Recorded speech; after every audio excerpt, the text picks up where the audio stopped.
Welcome back to Cinema Cycle. You're looking at August 17th, 2016. It's a Wednesday. It's Laserdisc Day. Laserdisc, these guys back here. This is going to be fun. This is interesting. Right off the bat, Aliens. Not to be confused with Alien, which was the Ridley Scott film that started the franchise. This is the second one by James Cameron, who really blew it out of proportion and made it into a grandiose franchise in Hollywood. I've seen this movie before. It's actually very good as far as the science fiction genre movie goes, especially considering when it came out.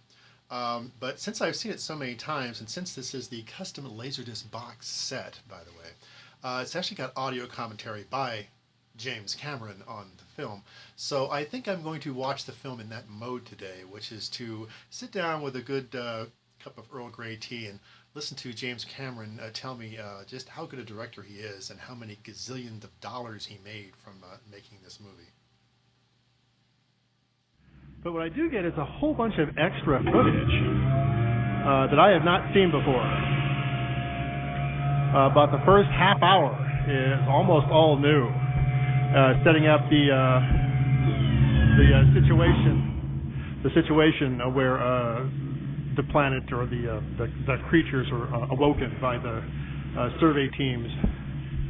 So, yeah, a little bit more in-depth here, a little bit more background story.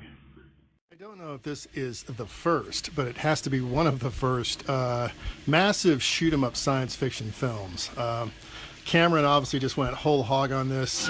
We've got people, dressed in just bizarre body armor with, guns that resemble something off an Abrams tank. And, this is where you get all the video game from. This is kind of the start of the genre, because this movie's about 20 years old now. It's just an amazing ensemble cast. I love Bill Paxton's character. He's just so bizarre. It's interesting that there is a backstory here which you don't see in the theatrical release, which is that of the little girl that they find on the space station that the aliens haven't killed.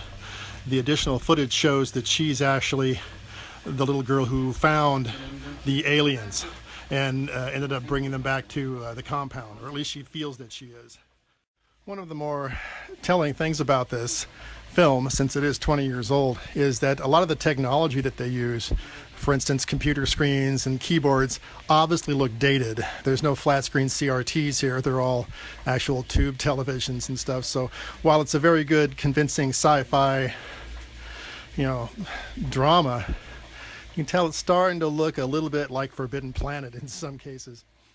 The other thing I've noticed is that, I'm trying to remember how many of these movies there were that started this, but this is all centers around the whole conspiracy concept of big government, big business is always doing something underhanded, and you're a dupe of it, or you're being suckered into it. In this case, the military is trying to capture an alien to bring it back and breed it, but they aren't telling anybody that. So, but there's a whole kind of sub vein in American cinema about that whole concept, about Big Brother and about the Matrix and about the media and manipulation and how you can't trust anybody. I noticed that also in the previous movie, which was Jupiter Ascending. Into 2 hours into this film, the extended version is almost 2 hours and 40 minutes long, which gives you an idea of about a half hour of extra footage that they've added into this director's cut of it. It's just really good movie making. I really can't say it's great for the sci-fi genre. It is. It's a very competent film, but it just really shows you how good James Cameron is as far as directing a film of this sort, because he just is really good at the pacing. The whole idea of a movie like this is it has to hold your interest, you have to keep going, and you have to want to know what's going to happen next. And a lot of that has to do with pacing and character development, and plot, of course, has something to do with it.